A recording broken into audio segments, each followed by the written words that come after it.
Et si des fragments de mémoire, des bouts de code laissés par les personnes disparues, restaient inscrits dans notre réalité?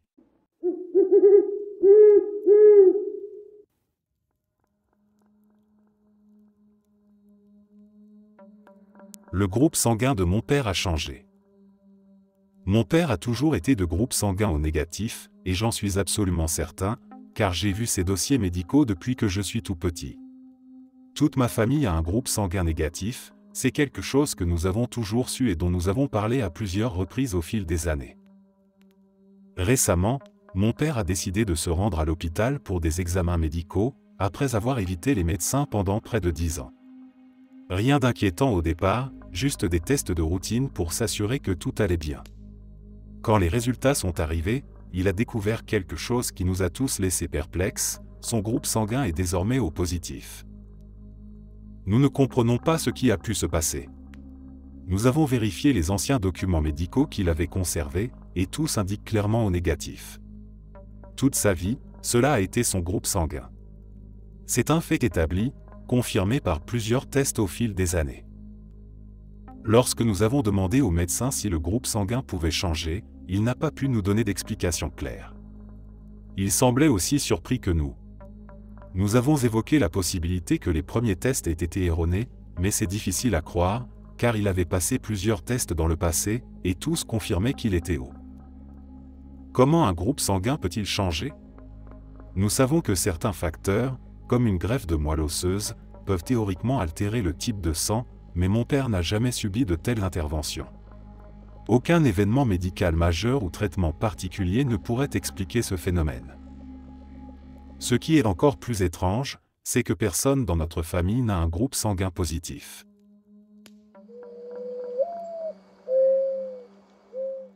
Il y a quelques jours, en pleine nuit, un bruit sourd m'a réveillé. Au début, je pensais que c'était un rêve ou peut-être un simple craquement dans la maison, mais le son était trop net pour que ce soit ça. Encore ensommeillé, j'ai pris mon courage à deux mains et suis descendu vérifier. Mon chat, toujours à l'affût d'une bêtise à faire, était mon premier suspect. En arrivant dans la cuisine, tout semblait à sa place, sauf deux aimants qui étaient tombés de la porte du réfrigérateur. C'était étrange, car ils ne tombent jamais, même quand la porte claque un peu violemment. Je les ai ramassés sans trop y réfléchir, pensant que mon chat avait dû les décrocher en passant ou en jouant avec un objet posé à proximité. Mais en voulant les remettre à leur place, j'ai remarqué quelque chose de vraiment bizarre, ils ne collaient plus au frigo. Rien à faire, ils avaient perdu toute leur magnétisation. À ce moment-là, j'ai eu un drôle de frisson. Ça m'a tout de suite fait penser à un épisode de Stranger Things, quand les aimants de Joyce arrêtent soudainement de fonctionner à cause d'un champ magnétique mystérieux. Une partie de moi a ri nerveusement en imaginant qu'un portail vers l'Upside Down s'était ouvert quelque part dans la maison. Mais plus sérieusement, je ne pouvais pas m'empêcher de trouver la situation inhabituelle. Comment des aimants peuvent-ils perdre leur pouvoir simplement en tombant au sol? Je les ai inspectés sous toutes les coutures, cherchant une fissure ou une usure qui aurait pu expliquer cela, mais ils semblaient en parfait état. Ça n'a fait qu'ajouter au mystère.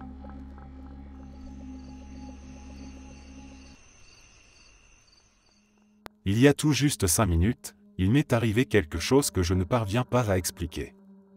Je suis vraiment perplexe. Je me trouvais debout à côté de la table où ma collègue était assise.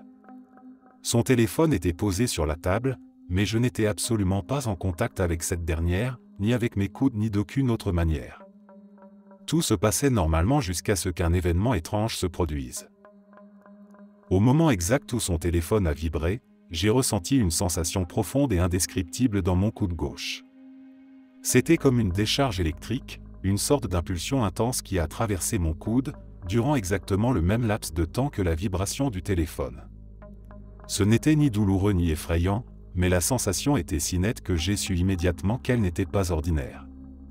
Depuis, je n'arrête pas de me demander ce qui a bien pu se passer. Aucune explication ne semble plausible, et toute hypothèse me paraît complètement farfelue. Ce qui rend cette expérience encore plus étrange, c'est que j'ai toujours eu une relation un peu particulière avec les machines. J'ai souvent l'impression que je peux les comprendre, presque comme si je captais quelque chose d'intangible à leur sujet. Que ce soit une voiture, un téléphone, une télévision ou un ordinateur, il me suffit d'être en présence de l'appareil pour deviner ce qui ne va pas, comme si une connexion invisible me donnait une sorte de ressenti. Cette sensation m'a toujours intrigué, mais ce qui s'est passé aujourd'hui m'a fait réfléchir à une idée encore plus vaste. Je ne peux m'empêcher de penser que nous faisons partie d'un mécanisme beaucoup plus grand, une sorte d'immense moteur qui régit nos vies.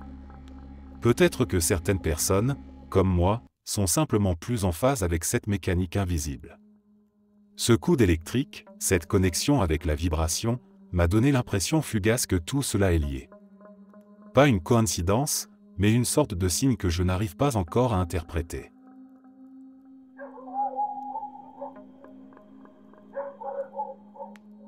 Il y a environ 50 ans, dans le nord-est des Appalaches, une expérience étrange nous est arrivée, mon mari et moi, lors d'un trajet qui semblait pourtant tout à fait ordinaire. Nous avions une carte, nous suivions une petite route d'État à 2 voies bien balisées, et nous roulions vers le nord en venant de l'État de New York. Rien, dans cette partie des montagnes, ne laissait présager quoi que ce soit d'inhabituel. Ce n'était même pas l'une des zones réputées pour leur ambiance mystérieuse ou inquiétante. À un moment donné, nous sommes arrivés à un carrefour. Une autre route partait sur la gauche en direction d'un petit hameau, un village peut-être. Depuis notre voiture, nous pouvions apercevoir quelques maisons, une station-service et un bâtiment qui semblait abriter à la fois une petite épicerie et un café. Nous avons hésité un instant, mais avons décidé de continuer tout droit sur notre route d'État, sans bifurquer. Ce qui est arrivé ensuite défie toute logique. 10 minutes plus tard, alors que nous étions toujours en train de rouler vers le nord, nous sommes passés devant ce même hameau, ces mêmes bâtiments, cette même station-service. Mais cette fois, ils étaient sur notre route, celle que nous suivions sans avoir tourné ni changé de direction. Mon mari a même proposé que nous nous arrêtions au café pour une pause. Mais quelque chose n'allait pas. Comment était-ce possible? La route d'État était derrière nous, et nous n'avions emprunté aucun embranchement, aucune bifurcation. Un frisson m'a parcouru l'échine. Nous avions déjà vécu quelques distorsions temporelles dans cette région, des moments où le temps semblait se contracter ou s'étirer sans raison. Mais cette fois, c'était comme si l'espace lui-même avait été déformé, plié comme une feuille de papier froissée. Je savais qu'entrer dans ce café ou quoi que ce soit d'autre dans ce village était une mauvaise idée. Une très mauvaise idée. Nous avons continué notre route sans nous arrêter, laissant derrière nous cette sensation troublante de traverser des couches de réalité qui se superposaient d'une manière inexplicable. Des décennies plus tard, j'ai vécu quelque chose de similaire, cette fois en Californie, dans le désert de Mojave. Alors que je conduisais seul, le désert m'a montré des choses qui ne devaient pas exister. 2 endroits sont apparus des habitations, des bâtiments peut-être puis se sont évanouis, comme s'ils n'avaient jamais été là. Et un 3e endroit, bien connu, qui aurait dû être là selon toutes les cartes et les photographies récentes, avait purement et simplement disparu. Il n'y avait rien. Pas la moindre trace.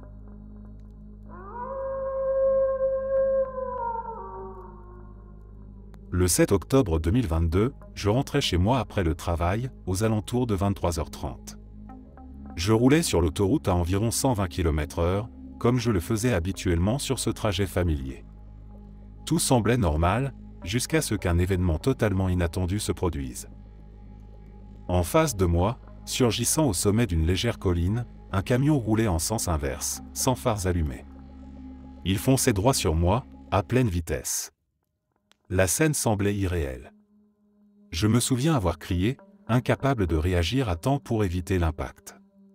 Il n'y avait pas assez de distance pour tenter une manœuvre, et tout ce que j'ai pu faire, c'est fermer les yeux, me préparer au choc et espérer un miracle. Puis, tout s'est passé en une fraction de seconde. Lorsque j'ai rouvert les yeux, j'étais toujours en train de conduire, mais quelque chose n'allait pas. J'étais désormais sur une section complètement différente de la même autoroute, un endroit que je connaissais bien et qui ne correspondait pas à l'endroit où je me trouvais quelques instants auparavant. Depuis 2018, je fais ce trajet quotidiennement, je connais chaque point de repère par cœur. Mais là, je savais que quelque chose clochait. Avant cet accident, j'étais encore à environ 30 minutes de chez moi. Pourtant, après ce que je ne peux que décrire comme une sorte de téléportation, j'étais subitement à moins de 5 minutes de mon domicile. Il n'y avait aucune logique, aucune explication rationnelle pour ce qui venait de se passer. Je n'avais fait aucun détour, pris aucune sortie. C'était comme si une partie du trajet avait été effacée, ou comme si j'avais été projeté en avant dans l'espace et le temps. Depuis cette nuit-là, bien que l'événement soit derrière moi, il occupe encore souvent mes pensées. Je revois la scène, encore et encore. Et parfois, presque comme une blague pour moi-même, je me dis qu'une partie de moi est peut-être morte cette nuit-là, dans ce crash que je n'ai jamais vraiment eu, et que j'ai basculé dans une autre réalité. Ce qui me trouble, ce sont ces changements subtils dans ma vie depuis cet incident. Rien de drastique, mais suffisamment de petites choses pour me faire douter. Des détails que je ne peux pas toujours expliquer mais qui me donnent l'impression que quelque chose, quelque part, n'est plus tout à fait comme avant.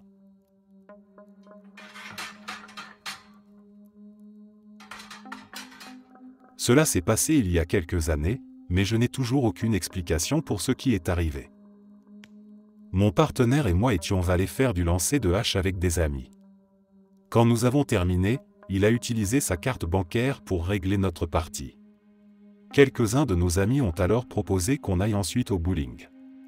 Honnêtement, nous n'étions pas très emballés par l'idée, mais comme on ne les voyait pas souvent, on s'est dit qu'on devrait y aller. Une fois dans la voiture, on a passé quelques minutes à débattre. Devrions-nous rentrer rapidement à la maison avant d'aller au bowling ou y aller directement? Finalement, on a décidé de s'y rendre sans détour. À la fin de notre partie de bowling, mon partenaire est allé payer, mais sa carte avait disparu. Nous avons fouillé tous nos poches et nos affaires, mais impossible de la trouver. En espérant qu'elle réapparaisse, j'ai payé avec ma propre carte, et nous sommes rentrés chez nous. De retour à l'appartement, mon partenaire est allé directement dans la salle de bain. Moi, je suis allé dans notre chambre pour enfiler des vêtements plus confortables. En entrant, mon regard s'est immédiatement posé sur sa carte bancaire, posée sur le sol de notre chambre. Un détail important, la salle de bain se trouve tout de suite à gauche en entrant dans l'appartement. Pour aller dans notre chambre, il faut donc passer devant la salle de bain. Mon partenaire était encore à l'intérieur lorsque j'ai trouvé la carte. De plus, si vous vous demandez si elle aurait pu tomber de ma poche pendant que je me changeais, ce n'est pas possible. J'ai vu la carte avant même de retirer le moindre vêtement. Nous étions perplexes. Comment la carte avait-elle pu se retrouver là? Elle était supposée être avec nous tout ce temps, depuis le lancer de hache jusqu'au bowling. Nous n'étions pas rentrés chez nous entre-temps. La seule explication, aussi étrange soit-elle, est qu'en quelque sorte, dans un univers parallèle, nous avons peut-être décidé de rentrer brièvement à la maison avant d'aller au bowling, et la carte est restée là. Et d'une manière ou d'une autre, cet objet a traversé jusqu'à notre réalité. Il y avait un gars que je vais appeler Marc, qui s'asseyait à l'autre bout de ma table pendant le déjeuner, durant mes années de seconde et de première au lycée. Il était plus âgé que moi et mon groupe d'amis, et, comme des gamins insupportables, on lui rendait parfois la vie difficile. Il a fini par obtenir son diplôme et nous ne l'avons plus jamais revu. C'était vers 2007. Il y a environ 10 ans, je m'ennuyais au travail et j'ai commencé à chercher sur Internet des informations sur des gens que j'avais connus au lycée. En tombant sur le nom de Marc, je suis tombé sur quelque chose qui m'a glacé, son avis de décès, publié dans le journal local de ma région. J'avais du mal à y croire, alors j'ai cherché son profil Facebook. Là, je suis tombé sur des dizaines et des dizaines de messages de condoléances. Sa famille y répondait, remerciant tout le monde pour leur gentillesse et leur soutien. Je me souviens d'avoir été un peu sous le choc. Mon lycée n'était pas très grand, et à ce moment-là, aucun de mes anciens camarades n'était encore décédé. Pour être honnête, ce n'était pas totalement surprenant dans son cas, Marc consommait beaucoup de drogue, mais ça m'a marqué. Pendant des semaines, j'y ai pensé. Je me souviens même d'en avoir parlé à mon patron, plus âgé, et d'avoir levé un verre à sa mémoire en privé avec un ami. J'avais même envisagé d'envoyer une carte tardive à ses parents pour leur présenter mes condoléances. Puis hier, alors que je m'ennuyais à nouveau au travail, j'ai eu une envie soudaine et inexplicable de relire son avis de décès. Peut-être que je voulais me replonger dans ses souvenirs ou réfléchir à tout cela avec un peu plus de recul. Mais après 1 heure de recherche, impossible de remettre la main dessus. Le journal local n'a aucune trace de son décès. Son compte Facebook a disparu. Rien sur Google, sauf une mention sur un site de recherche de personnes correspondant à ces informations, mais cette personne vit à Ocala, en Floride. C'est là que les choses deviennent vraiment étranges. Marc n'a pas un nom ordinaire. Son nom complet est unique, facile à chercher. Son frère était dans ma promotion. Il avait un physique très distinct. Si quelqu'un comme lui avait laissé une trace numérique, je devrais pouvoir la retrouver. En cherchant plus loin, je suis tombé sur le profil Facebook de son père. Et là, sa photo de profil m'a coupé le souffle, c'était une photo de Marc et de son frère, apparemment prise pendant des vacances en famille en 2019. Et c'était bien lui, sans aucun doute. Il ressemblait à une version de lui-même avec 15 ans de plus depuis le lycée. Je suis complètement déconcerté. J'aurais juré qu'il était mort. C'est un souvenir précis, clair. Je me souviens des détails, des condoléances, des conversations à son sujet. Pourtant, tout indique qu'il est vivant. Mais une partie de moi continue d'en douter. Je ne sais pas quoi penser de tout cela.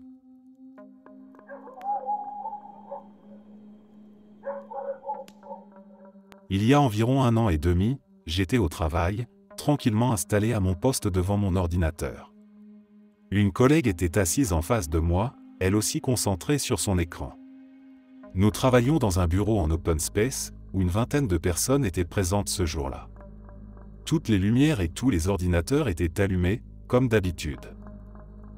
Puis, sans prévenir, tout est devenu totalement noir pendant une fraction de seconde. C'était comme si quelqu'un avait éteint toutes les lumières et immédiatement tout rallumé. Pourtant, les lumières et les ordinateurs étaient toujours en fonctionnement, donc il ne pouvait pas s'agir d'une coupure de courant. Le plus étrange, c'est que personne d'autre dans le bureau n'a semblé réagir. Je me suis tourné vers ma collègue et je lui ai demandé « Tu as vu ça ?» Et à ma surprise, elle a répondu qu'elle l'avait vu aussi. Nous avons interrogé une autre collègue, qui nous a regardés comme si nous étions complètement fous. Elle n'avait rien remarqué. Et les autres dans l'open space continuaient à travailler, comme si de rien n'était. Ça nous a intrigués, mais sur le moment, c'était plutôt un « Ah, c'était bizarre ». Bon, retour au boulot.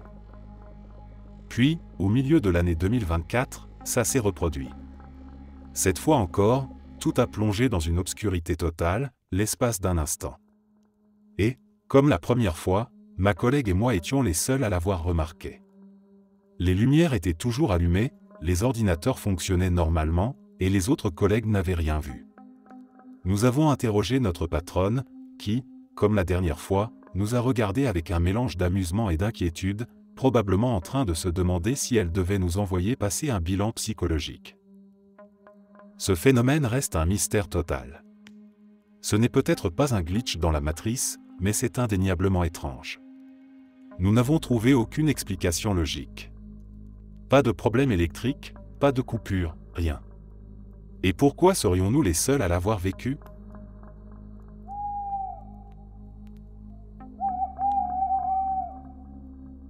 Je vis et travaille en Chine depuis maintenant 12 ans. Pour faire court, il y a environ 1 an, j'ai perdu mon téléphone, et cela a causé des complications pour continuer à utiliser mon compte avec la banque 1, étant donné que mon numéro de téléphone avait changé. Face à ces difficultés, j'ai fini par utiliser principalement la banque 2 à la place. Puis, 9 mois plus tard, j'ai décidé de clôturer mon compte à la B1. En Chine, toute démarche bancaire peut prendre plusieurs heures. Vous êtes assis devant une épaisse vitre qui vous sépare de l'agent bancaire, et vous passez vos documents à travers une petite ouverture. Bref, après avoir attendu un moment, on m'a demandé ma carte bancaire de la B1. Je me suis mis à fouiller dans mon portefeuille, mais impossible de la trouver. Heureusement, j'avais mon passeport et je connaissais le code PIN de ce compte, donc nous avons pu continuer le processus sans la carte. Même si c'était frustrant, je me suis dit que j'avais probablement laissé cette carte dans un autre sac. Un peu plus tard, l'agent m'a demandé si j'avais une autre carte bancaire avec moi, pour une raison que je ne comprends toujours pas, c'est la Chine, après tout. J'ai alors sorti ma carte de la B2 et je la leur ai passée. Ensuite, j'ai passé environ 30 à 40 minutes à attendre, à signer des documents et à tuer le temps en regardant mon téléphone pendant que l'agent s'occupait de la paperasse. Tout semblait normal.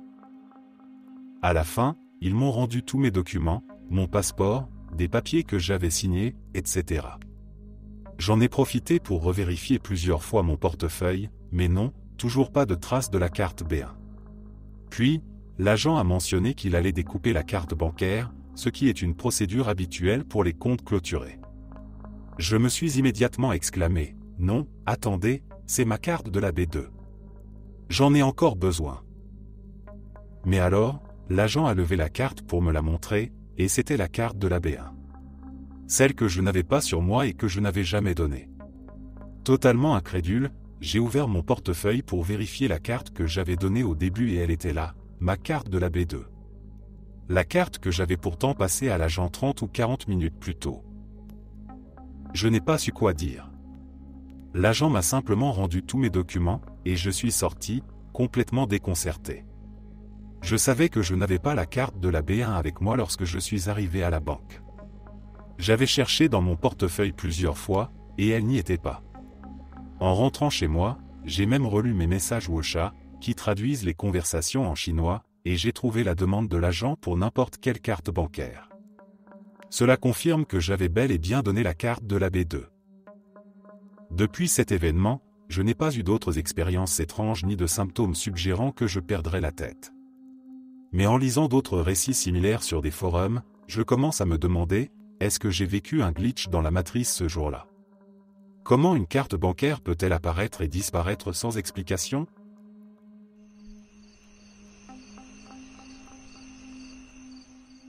Ma chienne est plutôt intelligente.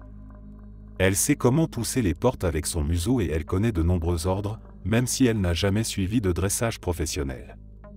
C'est une croisée Terre-Neuve et Labrador, et elle a toujours été pleine de surprises.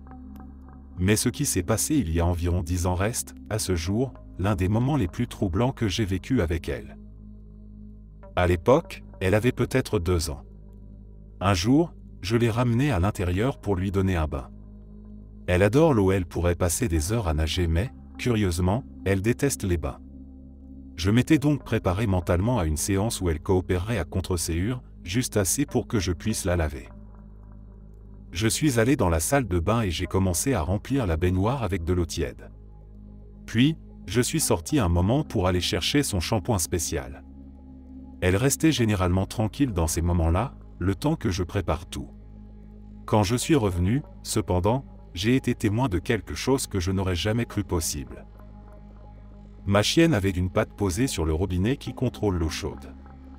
Elle avait tourné le robinet, réduisant l'eau chaude. Ensuite, elle a déplacé sa patte sur l'autre robinet et a coupé l'eau complètement. Ce qui m'a le plus stupéfait, c'est qu'elle semblait utiliser sa patte comme une sorte de main.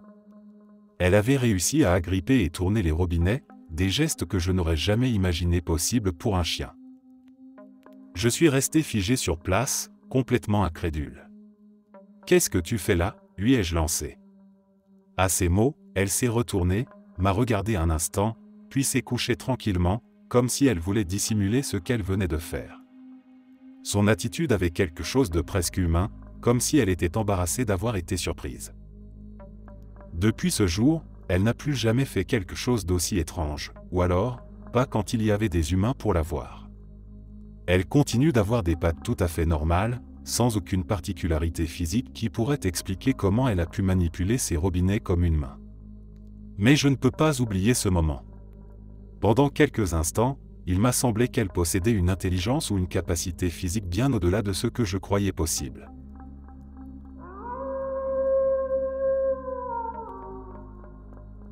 Ma mère a eu un cancer de la thyroïde. À l'époque, elle ne voulait pas subir l'opération classique à cause de la cicatrice que cela laisserait sur son cou. Quand elle est revenue de sa consultation avec le chirurgien, elle était toute heureuse parce qu'il lui avait proposé une méthode différente. Il lui avait expliqué qu'il pouvait pratiquer une incision à l'intérieur de la lèvre inférieure, le long de la gencive, pour retirer la thyroïde par la bouche, évitant ainsi toute cicatrice visible sur le cou. Après l'opération, lorsque je suis allé lui rendre visite, elle était ravie du résultat. Elle m'a fièrement montré son incision en tirant sa lèvre vers le bas, en plaçant littéralement son visage à quelques centimètres du mien. J'ai vu l'incision de mes propres yeux. C'était impossible de la manquer.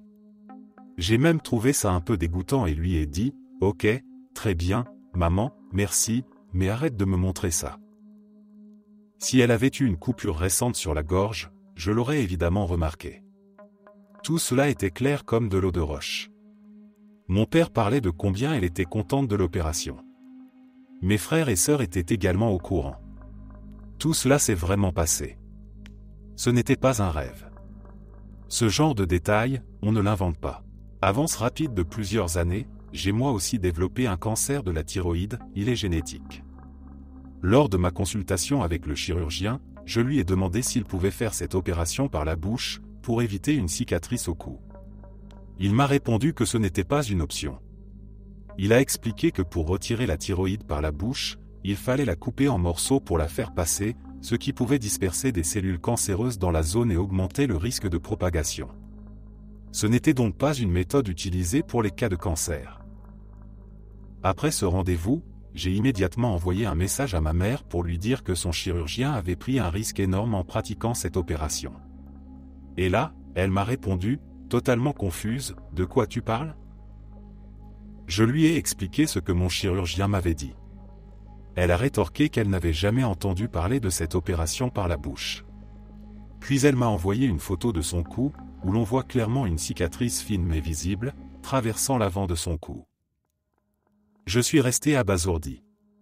J'ai confronté mon père, pensant qu'il allait me rappeler les conversations que nous avions eues à l'époque. Mais il m'a regardé comme si j'étais folle. Il m'a assuré que ma mère avait toujours eu une incision au cou et m'a dit d'arrêter de raconter des bêtises. Mes frères et sœurs, qui avaient tous été témoins de cette période, m'ont dit la même chose, elle avait une incision au cou. Ils affirment même que j'ai fait une blague à l'époque, disant qu'elle devrait dire aux gens qu'elle avait été agressée à un distributeur automatique, ce que je n'ai jamais dit, parce que je savais que l'incision était dans sa bouche, pas sur son cou. Je ne peux pas m'arrêter de penser à ça. Ça dépasse ma compréhension. Comment est-il possible que mes souvenirs soient si clairs, si précis, alors que tout le monde autour de moi insiste sur une version complètement différente de l'histoire ? Je me demande sérieusement si ma mère est encore ma mère. Est-ce que ma famille est vraiment la mienne ? Est-ce que quelque chose a changé dans ma réalité sans que je m'en rende compte ? Ou est-ce que l'univers, d'une manière ou d'une autre, a réécrit les événements pour corriger une décision du chirurgien, mais mes souvenirs n'ont pas été ajustés comme ceux des autres ? C'est comme si mon cerveau refusait de traiter cette contradiction.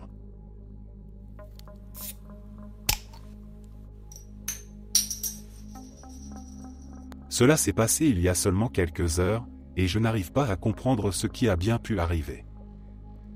Il y a environ un mois, j'ai acheté une nouvelle veste pour affronter le froid de l'hiver et, vivant dans le nord-ouest du Pacifique, il me fallait aussi quelque chose de résistant à la pluie. Après plusieurs recherches, j'ai opté pour une veste noire Calvin Klein.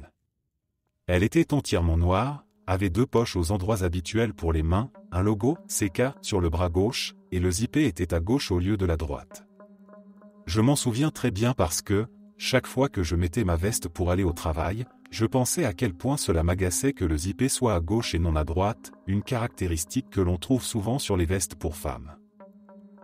Je portais cette veste tous les jours pour aller travailler.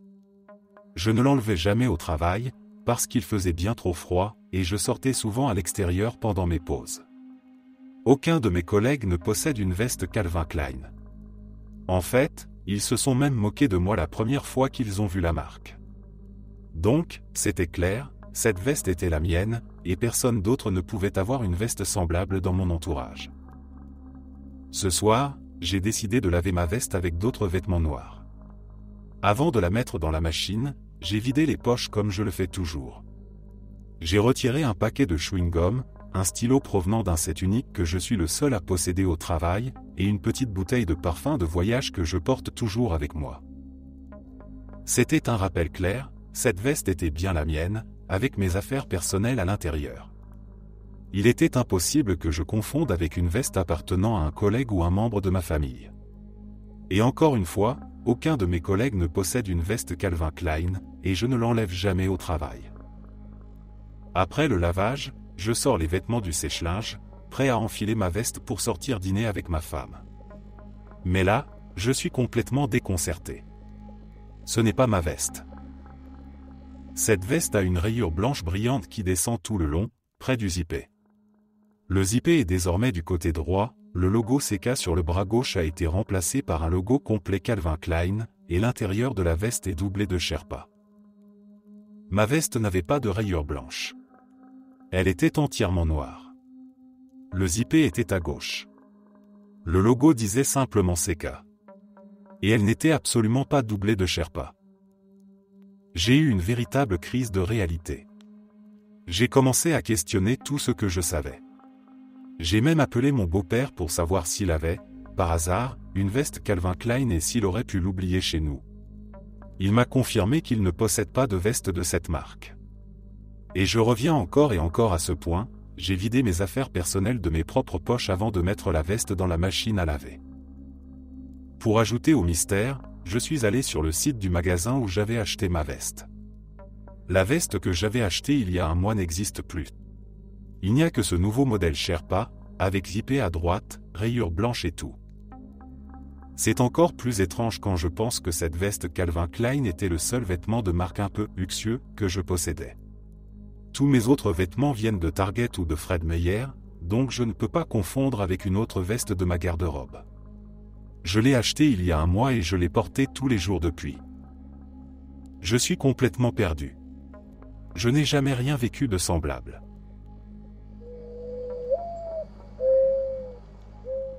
Ce matin, mon copain et moi nous sommes réveillés comme d'habitude au son de nos alarmes. Rien d'anormal au départ, nous avons suivi nos routines matinales, exactement comme nous le faisons depuis des années. Puis, à un moment donné, en jetant un œil à mon réveil pour partir au travail, j'ai remarqué qu'il affichait une heure de plus que d'habitude. Mon cœur s'est emballé. J'ai immédiatement couru vers mon copain pour lui dire ce que je venais de constater. Il s'est arrêté net, me regardant avec des yeux écarquillés, avant de me demander, incrédule, « Tu crois qu'on vient vraiment de perdre une heure ?» Nous avons passé en revue chaque détail de notre matinée. Tout semblait normal. Nos alarmes avaient bien sonné à l'heure prévue, et nos habitudes étaient les mêmes. Pourtant, l'horloge ne mentait pas, une heure entière semblait s'être volatilisée. C'était comme si le temps avait sauté, nous projetant en avant sans que nous n'ayons rien remarqué. Nous avons cherché des explications logiques. Peut-être une erreur dans les réglages des réveils ? Mais après vérification, tout était correctement programmé. Nous avons même envisagé des causes plus inhabituelles. Suite à des conseils lus sur Internet, j'ai demandé à mon copain de vérifier le détecteur de monoxyde de carbone pour être sûr que cela ne venait pas d'un problème lié à l'air ou à notre état de conscience. Jusqu'à présent, nous n'avons aucune réponse satisfaisante.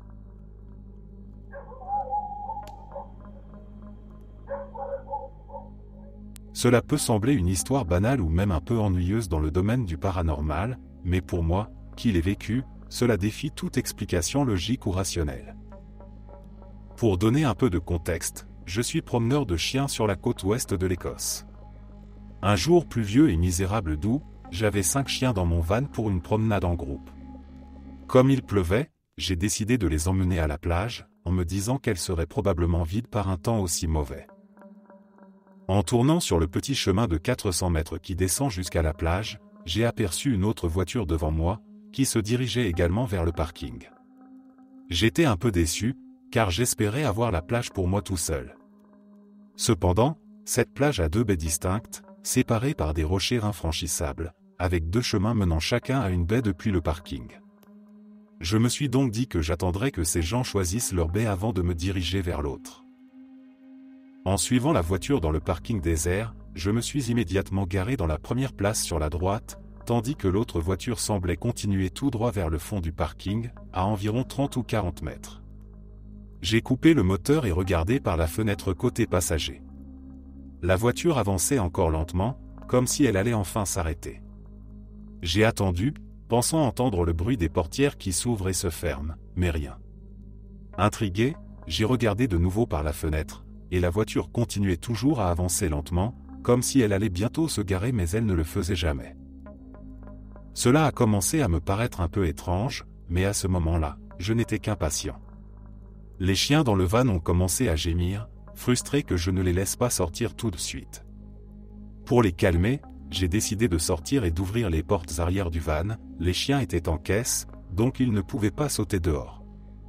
En marchant vers l'arrière, j'ai jeté un coup d'œil rapide à la voiture, qui avançait encore à pas d'escargot dans sa place de parking.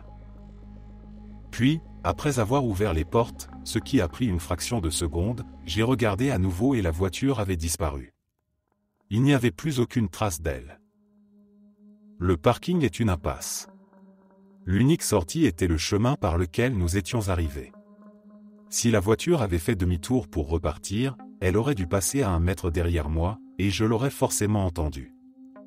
De plus, il n'y avait pas eu assez de temps pour qu'elle fasse demi-tour et remonte le chemin en à peine 1 seconde. J'ai regardé en direction de l'entrée, et il n'y avait aucun véhicule en vue. Là, c'est devenu vraiment déroutant. Il n'y avait aucun endroit où la voiture aurait pu disparaître, et pourtant, elle n'était plus là. J'ai essayé de trouver une explication logique. Peut-être que mon esprit me jouait des tours, ou que j'avais mal interprété ce que j'avais vu. Mais honnêtement, cela défie toute logique. Ce qui est encore plus étrange, c'est qu'au cours des 2 minutes précédant cet événement, chaque fois que je regardais la voiture, elle semblait toujours sur le point de se garer, comme si le temps était figé autour d'elle. La seule hypothèse que je peux envisager est celle d'un glissement temporel. Cependant, la plupart des récits de ce type impliquent des sensations étranges, des pertes de temps ou des retours significatifs dans le passé. Rien de tout cela ne s'est produit ici. Je n'ai ressenti que de l'irritation face à la lenteur de la voiture. De plus, la voiture elle-même était moderne, une Ford Mondeo break avec un coffre de toit, certainement âgé de moins de 10 ans. Au moins, l'histoire a une fin positive. J'ai eu la plage pour moi tout seul ce jour-là.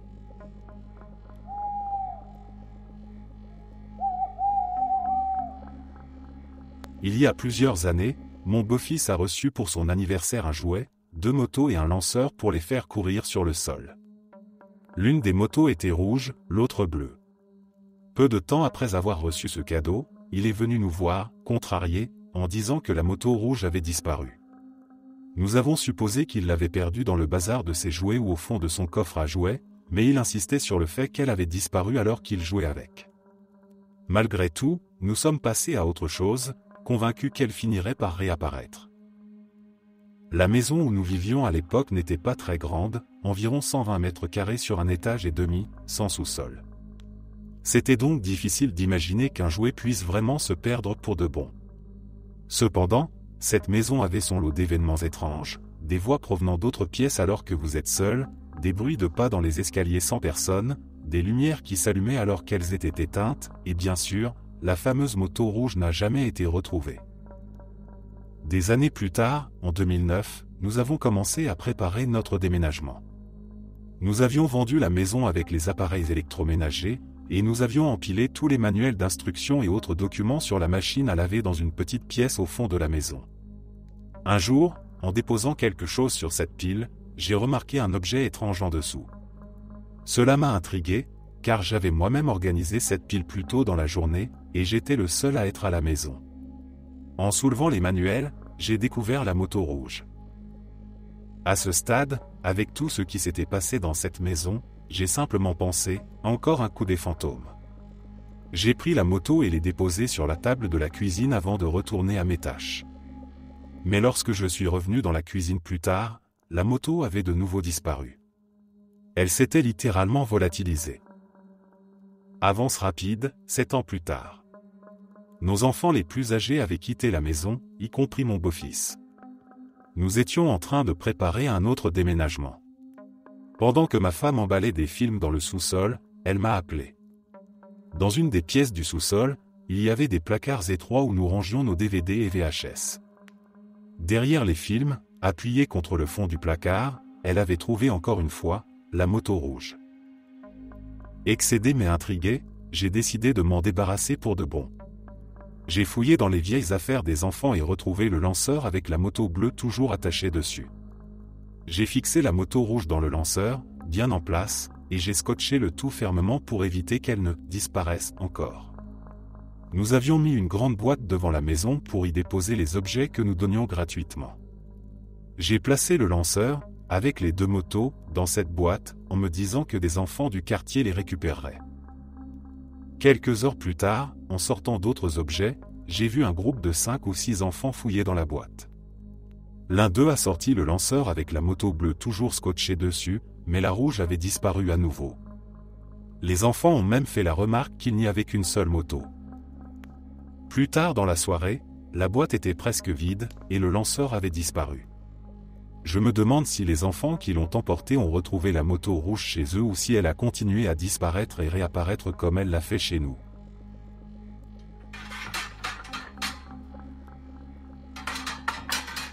Pour planter le décor.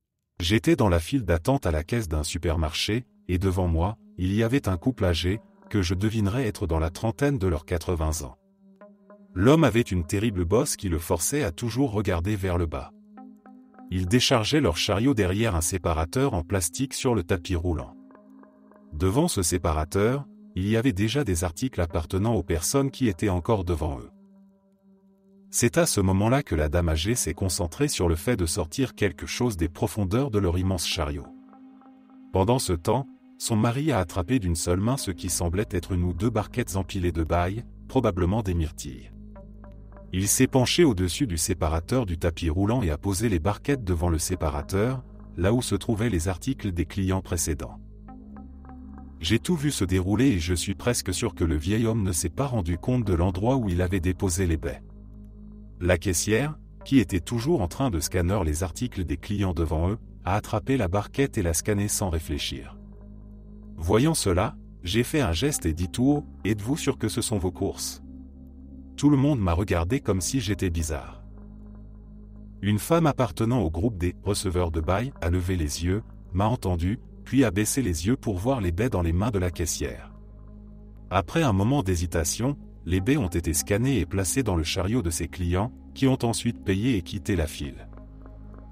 Le couple âgé était maintenant le prochain à passer à la caisse. Je n'arrêtais pas de penser à ce qui venait de se passer. Après tout, j'avais vu de mes propres yeux l'homme âgé prendre les baies de son chariot et les poser sur le tapis roulant. Comment pouvait-il ne pas se rendre compte qu'elles avaient été prises ? Plus tard, je me suis retrouvé à côté du couple âgé dans la file pour la vérification des reçus. J'ai décidé de poser la question à nouveau. Je me suis tourné vers la dame et lui ai demandé « Vous n'aviez pas des bails ou quelque chose comme ça ?» Elle m'a simplement répondu « Non, pas du tout ». Elle avait l'air totalement sincère, sans aucune trace de malaise ou de défensive dans son langage corporel. C'était une réponse calme et détachée, comme si elle ne savait absolument pas de quoi je parlais. Alors, qu'est-ce qui s'est passé ? Je suis sûr à 100% de ce que j'ai vu. Le vieil homme a pris les baies de leur propre chariot et les a posées sur le tapis roulant. Et pourtant, le couple ne semblait pas du tout les revendiquer. Il ne paraissait ni agacé ni dérouté par ma question. Les receveurs de bail n'avaient aucun lien visible avec le couple. Ce n'était pas une simple erreur ou une confusion classique, il n'y avait aucune réaction indiquant qu'ils avaient remarqué quelque chose d'inhabituel.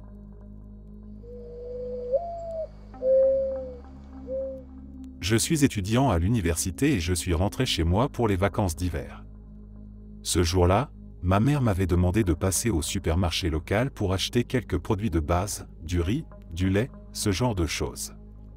Une fois que j'avais tout récupéré, je me suis dirigé vers la caisse pour payer. Quand je fais les courses, j'ai une petite habitude, j'aime toujours prendre un paquet de chewing-gum Trident à la menthe en sortant. En attendant mon tour dans la file, j'ai jeté un coup d'œil à l'étagère des achats impulsifs près de la caisse pour voir s'ils en avaient. Effectivement, ils avaient 2 versions du chewing-gum Trident à la menthe, et les 2 étaient bien en stock. L'un était dans un emballage en plastique, l'autre dans un emballage en papier. Je me suis dit dans ma tête que j'allais prendre celui en papier, car il était un peu moins cher.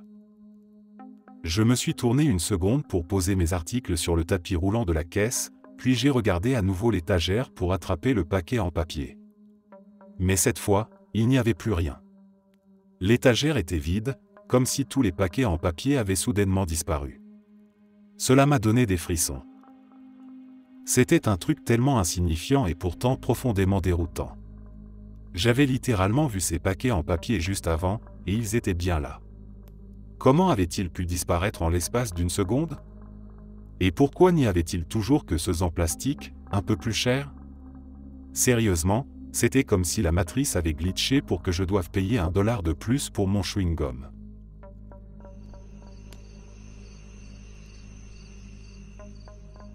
Cela s'est passé il y a environ une semaine, mais je n'arrive pas à sortir cet événement de ma tête, tant il me semble étrange et inexplicable. Il était environ 18h30, et j'étais assis à mon bureau près de la fenêtre qui donne sur une route nationale très fréquentée. De mon point de vue, je peux voir un tronçon d'environ 1 kilomètre, et habituellement, la route est pleine de voitures circulant dans les deux sens, surtout pendant les heures de pointe. En général, il n'y a presque jamais de moment où la route est complètement vide, même tard dans la nuit, jusqu'à ce qu'elle se calme un peu après 1h du matin. Vous voyez l'idée, c'est une route animée. À 18h30, il faisait déjà nuit noire dehors. De temps en temps, je levais les yeux de mon ordinateur portable et voyais la longue file de phares illuminant la route. Mais cette fois, quand j'ai regardé à nouveau, la route était totalement vide. Cela a immédiatement attiré mon attention, car c'était en pleine heure de pointe, un moment où elle devrait être remplie de voitures. Alors que je fixais la route, 3 paires de phares sont apparus au loin, se dirigeant vers le sud. Jusqu'ici, rien de vraiment anormal, sauf qu'il m'a fallu quelques secondes pour réaliser que ces phares étaient placés à l'arrière des voitures, là où les feux de freinage devraient normalement se trouver. Toutes les 3 voitures étaient dans le même sens, mais elles roulaient comme si elles étaient censées aller dans la direction opposée. Elles semblaient rouler à reculons. J'ai continué à les observer, complètement stupéfait.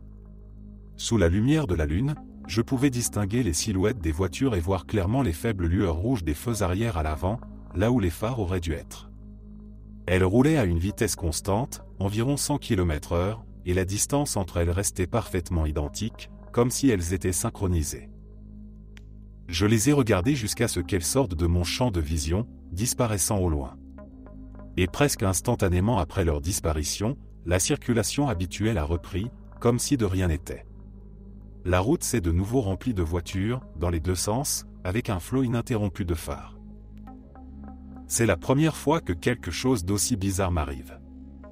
Depuis, je n'ai plus rien vu de semblable, mais cette scène continue de me hanter.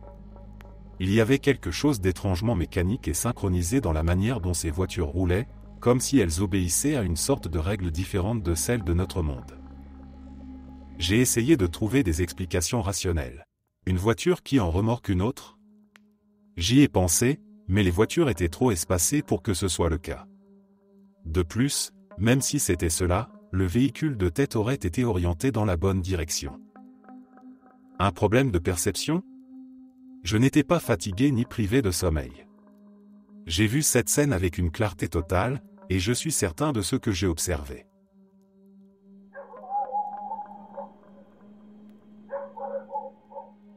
Mon partenaire est intolérant au lactose, donc à chaque fois qu'il mange quelque chose contenant des produits laitiers, il prend un comprimé de lactet.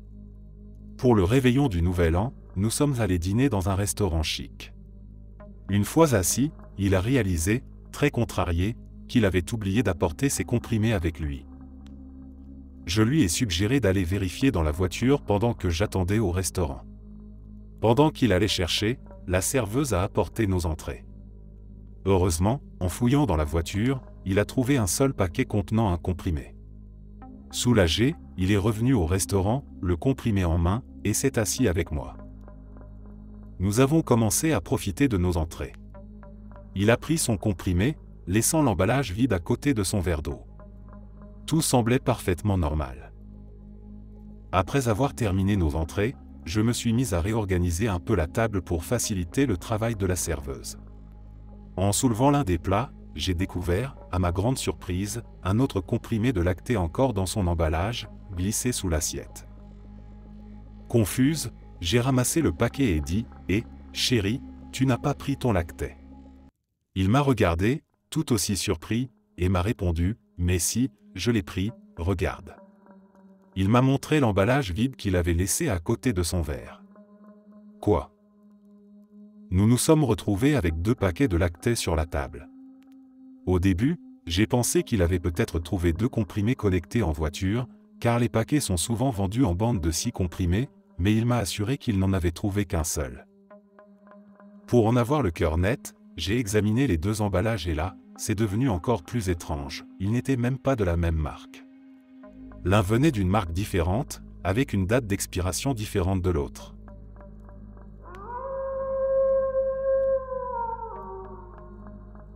Mon ami et moi sommes de grands passionnés de VTT, et cet été, nous avons fait un road trip incroyable dans le nord de la Californie. Parmi les endroits où nous nous sommes arrêtés, il y avait un système de sentier génial près de Eureka, appelé Lac Creek. Nous y avons passé quelques jours à explorer les pistes et à profiter de la nature. Un jour, au cours d'une de nos sorties, j'ai perdu ma cigarette électronique. Ce n'était pas n'importe quelle cigarette électronique, je l'avais fait graver au laser avec mes initiales et un design unique. Je m'en suis rendu compte après la balade, et autant dire que j'étais un peu dégoûté, mais bon, ça arrive. Quelques jours plus tard, nous nous sommes retrouvés dans le Grove of the Titan, au cœur des séquoias géants, du moins, je suis presque sûr que c'était là, ou dans un autre bosquet à plus de 160 km de Lac Creek. En nous baladant sur un sentier, nous avons croisé une souche d'arbre creuse avec une petite ouverture où il fallait se baisser pour entrer. Évidemment, curieux, j'ai décidé de m'y glisser pour jeter un coup d'œil à l'intérieur. En regardant autour de moi, j'ai remarqué une cigarette électronique posée sur un rebord à l'intérieur de la souche. Intrigué, je l'ai ramassée, et là, j'ai eu un véritable choc, c'était ma cigarette électronique. Celui que j'avais perdu à plus de 160 km de là. Avec mes initiales gravées au laser et exactement la même cartouche que lorsque je l'avais laissée. Je suis resté là, bouche bée, incapable de comprendre ce qui venait de se passer. C'était comme si la forêt elle-même avait emprunté ma cigarette électronique pour ensuite me le rendre, dans un endroit complètement improbable.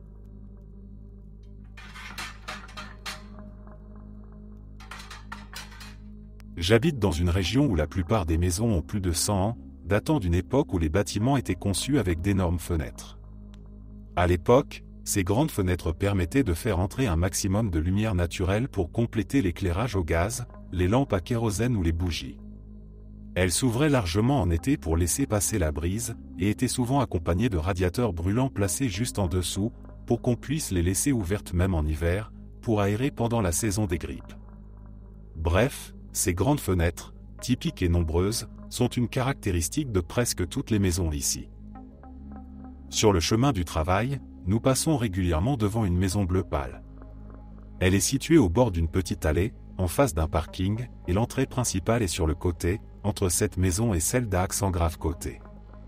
La façade qui donne sur la rue est étrange, elle n'a que 2 fenêtres très étroites au rez-de-chaussée et une petite fenêtre à l'étage. Ces fenêtres ressemblent à celles qu'on trouve à l'arrière de maisons bon marché construites dans les années 1980, loin de l'esthétique des autres bâtiments anciens du quartier. En plus, l'entrée principale est reculée et n'a presque pas de fenêtre, et le côté donnant sur l'allée où le parking est lui aussi très peu ouvert. Ça donne à la maison un air sombre, presque hostile. Mon mari et moi en avons souvent parlé en passant devant, nous demandant si les fenêtres d'origine avaient été supprimées ou recouvertes, comme dans cet appartement minable où nous avions vécu autrefois, où des fenêtres avaient été clouées de l'intérieur et recouvertes de bardage à l'extérieur. Aujourd'hui, en passant devant, j'ai eu un choc. La façade qui donne sur la rue a changé. Maintenant, il y a une grande fenêtre panoramique, une porte d'entrée, et un grand porche en bois. À l'étage, il y a 3 grandes fenêtres qui n'étaient pas là auparavant. La maison a complètement changé d'aspect, elle semble accueillante, lumineuse, et en harmonie avec les autres maisons de la rue. Mais ce qui est vraiment étrange, c'est que ces changements sont apparus du jour au lendemain. Hier encore, cette maison avait ses minuscules fenêtres, pas de porte d'entrée visible sur cette façade, et aucun porche. Et aujourd'hui, tout cela est là. Le porche ne semble pas tout neuf non plus, il ne paraît pas vieux, mais il donne l'impression d'avoir été là depuis plusieurs mois. Le sol autour de la maison n'est pas perturbé, pas de terre retournée ni de traces de travaux récents. Il n'y a rien qui suggère que des ouvriers ont travaillé ici récemment. Quand nous sommes passés devant, j'ai immédiatement pointé la maison à mon mari. Mais il conduisait, et quand il a pu jeter un coup d'œil, nous étions déjà passés. J'ai essayé de lui expliquer, mais il n'a pas semblé aussi troublé que moi. Il m'a dit qu'il ne se souvenait pas que les fenêtres aient été aussi petites que je les décrivais, et que le porche avait probablement été rénové. Mais il n'y avait pas de porche avant. Il n'y avait même pas de porte visible sur cette façade. Il m'arrive parfois de vivre des glitches dans la réalité, des moments où les choses ne s'expliquent pas, mais je les laisse généralement passer sans trop y penser. Cependant, celui-ci me trotte encore dans la tête un mois après, car mes enfants étaient témoins et, au même moment, un autre événement étrange lié à un ordinateur portable s'est produit dans un autre endroit de la ville. Je préparais mon sac pour un week-end et avais besoin d'y mettre mon MacBook. Mon sac était posé sur mon lit, qui était complètement dégagé à part ça. Je suis allé chercher mon MacBook, mais impossible de mettre la main dessus. J'ai fouillé partout où je le laisse habituellement, puis dans des endroits moins probables. Mes enfants, mon fils de 18 ans et ma fille de 10 ans, m'aidaient à chercher. Après 25 à 30 minutes de recherche approfondie, nous n'avions toujours rien trouvé. J'étais de plus en plus agacé, car nous avions inspecté tous les recoins habituels et même bien au-delà. À un moment donné, ma fille, qui commence à sentir ma frustration, a fait ce que je lui demande parfois de faire quand quelque chose est perdu, elle a demandé à la maison de redonner mon MacBook. Pendant qu'elle faisait cela, je me suis assis sur mon lit, épuisé par cette recherche inutile.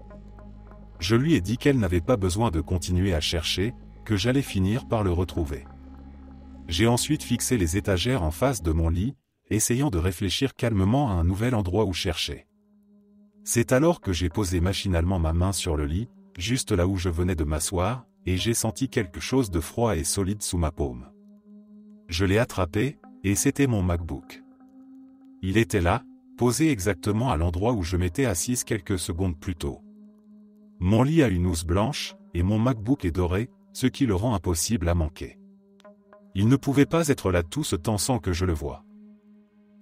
C'était si soudain et étrange que je me suis rassis à l'endroit exact où il se trouvait, pour tester si j'avais pu m'asseoir dessus sans m'en rendre compte. Mais non, c'était impossible. Mon fils est entré dans ma chambre à ce moment-là et a ri en me voyant faire cette expérience, mais il ne m'a pas cru quand je lui ai dit que je venais de retrouver le MacBook dans cet endroit improbable. Ma fille est revenue et nous étions tous les trois en train de regarder fixement l'ordinateur, encore sous le choc de ce qui venait de se passer. C'est à ce moment-là que j'ai reçu un texto de la nounou de ma fille. Elle voulait savoir si j'avais perdu un ordinateur portable. Je l'ai appelée immédiatement, intrigué par ce qu'elle disait, et elle m'a expliqué qu'elle venait de s'asseoir sur son canapé et qu'elle avait trouvé un Chromebook sous elle. Elle ne l'avait jamais vu auparavant et n'avait aucune idée d'où il venait. Ma fille avait été chez elle plus tôt dans la journée, et c'était la seule visiteuse de la journée. Cependant, ce n'était pas le Chromebook de ma fille. Le sien est plus récent et dans une coque violette. Celui qu'elle avait trouvé était plus ancien et sans étui. En discutant, elle a ouvert l'écran du Chromebook et a vu qu'il était protégé par un mot de passe. Le seul indice visible était le nom d'utilisateur sur l'écran de verrouillage, Shan. Mais ni elle ni son mari ne connaissaient de Shan, et personne dans leur entourage ne possédait ce Chromebook. Son mari est rentré plus tard et n'avait jamais vu cet ordinateur auparavant. De plus, elle doute fortement qu'elle aurait pu passer la journée sans remarquer un ordinateur portable posé sur son canapé. Un mois plus tard, elle a toujours ce Chromebook, et personne n'est venu le réclamer. Ce qui me perturbe, c'est la coïncidence du timing et des similitudes entre les deux événements. À peu près au même moment, je testais l'idée que je pouvais avoir siégé par inadvertance sur mon MacBook, et elle découvrait un ordinateur mystérieux sous elle.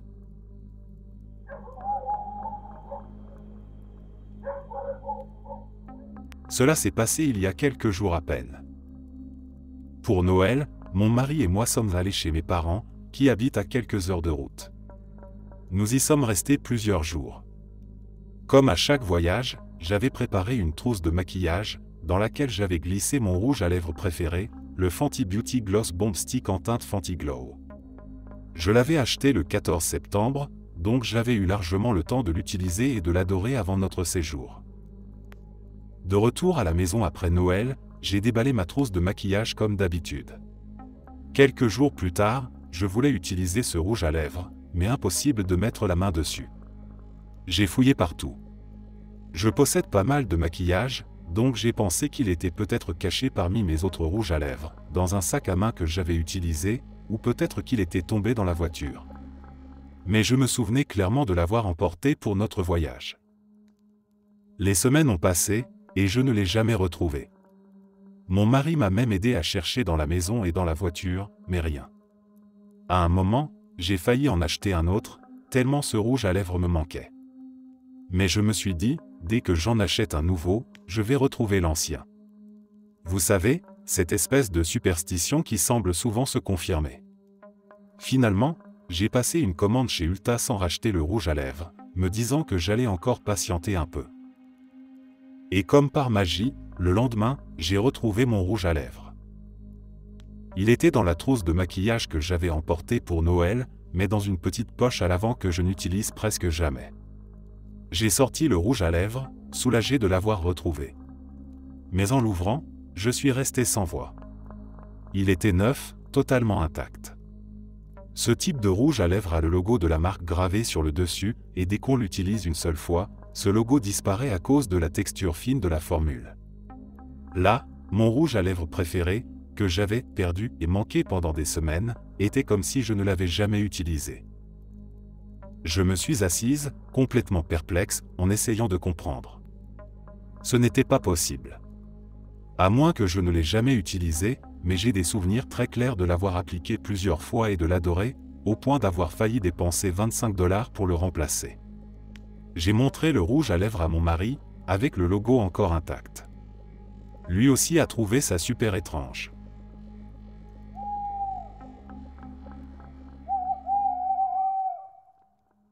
J'ai dit à mon chien que nous allions retourner dans la chambre, et en ramassant mes affaires pour quitter la cuisine, il est parti en direction de notre chambre. C'est un comportement habituel chez lui, quand il m'entend dire ça, il se dirige immédiatement vers la porte de la chambre et m'attend dans le couloir, juste devant la porte, pour que je la lui ouvre.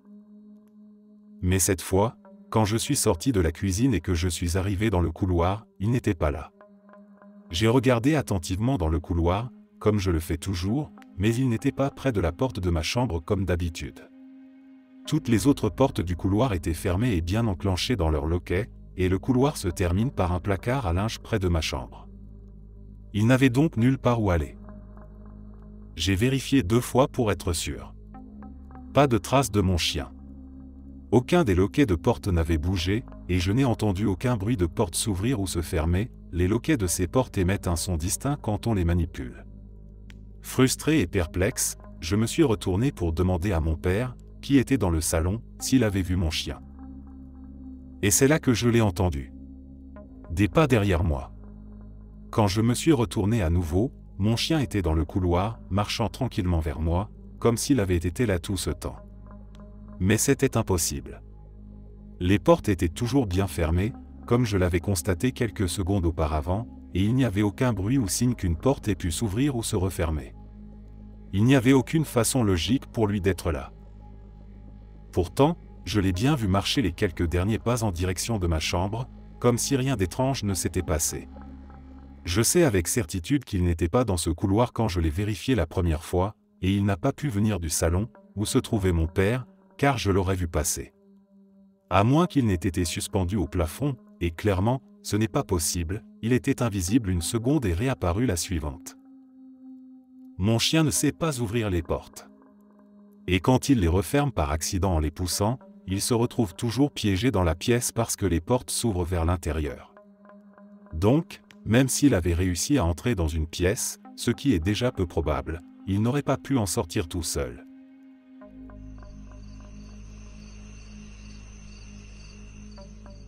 Il n'y a aucune explication logique à cela, à part que l'espace a changé d'une manière ou d'une autre.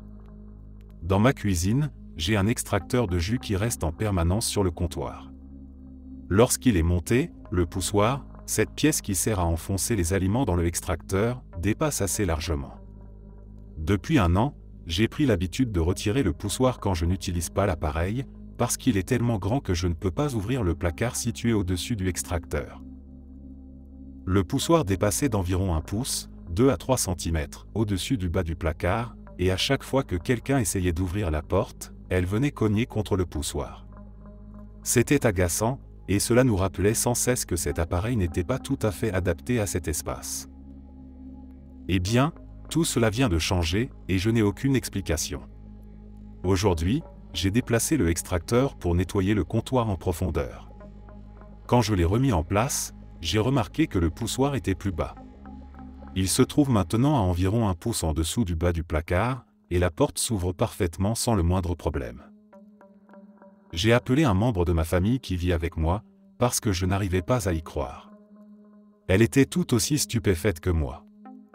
Elle se souvenait très bien, comme moi, que le poussoir était trop haut pour permettre d'ouvrir ce placard sans le retirer. Cela nous agaçait toutes les deux depuis 20 ans, c'était une petite gêne quotidienne. Et pourtant, voilà que, soudainement, ce n'est plus un problème. Mais pourquoi? Les extracteurs ne rétrécissent pas plus que des placards installés ne bougent. Les dimensions de la pièce, des objets, tout semble identique. Et pourtant, la réalité a changé. La seule explication qui nous vient à l'esprit est qu'une sorte de changement dans la structure de l'espace s'est produit. Cela peut paraître absurde, mais comment expliquer autrement ce phénomène?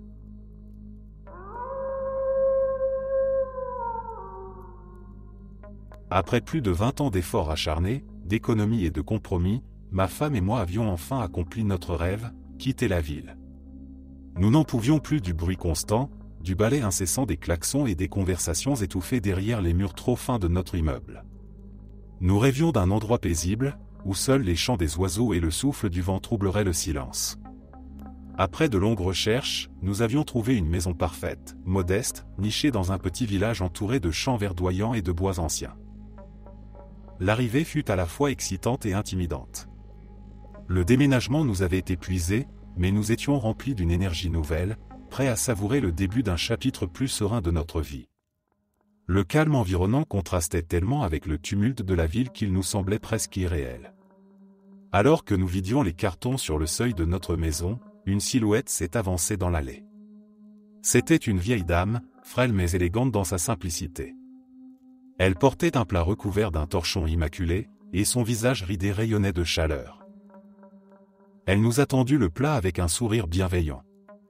La tarte à l'amande qu'il contenait exhalait un parfum envoûtant, un mélange subtil d'amandes grillées et de sucre caramélisé. Nous l'avons remerciée avec enthousiasme, touchés par ce geste spontané. Une fois seuls, nous avons pris une pause dans le chaos du déballage pour goûter la tarte. Dès la première bouchée, nous avons été transportés.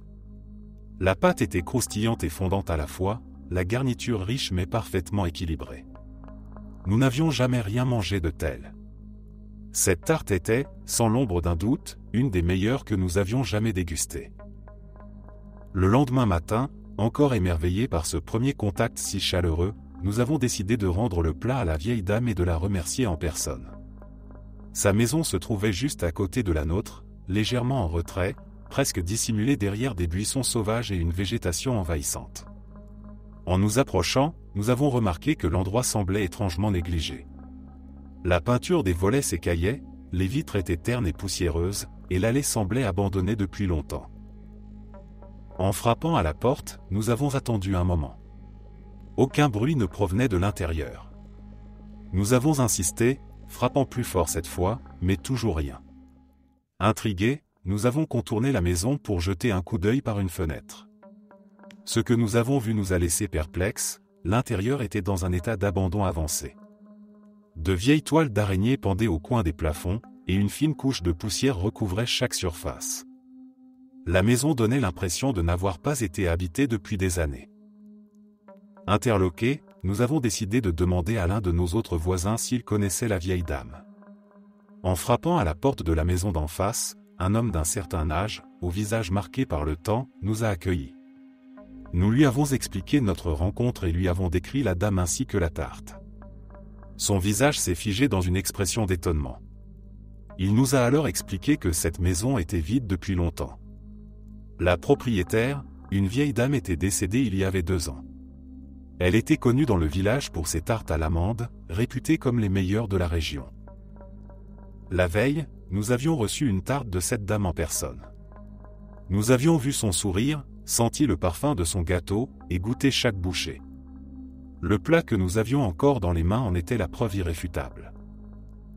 Troublés, nous sommes retournés chez nous, le plat toujours en main. Nous avons passé des heures à discuter de ce que nous avions vécu, cherchant une explication rationnelle.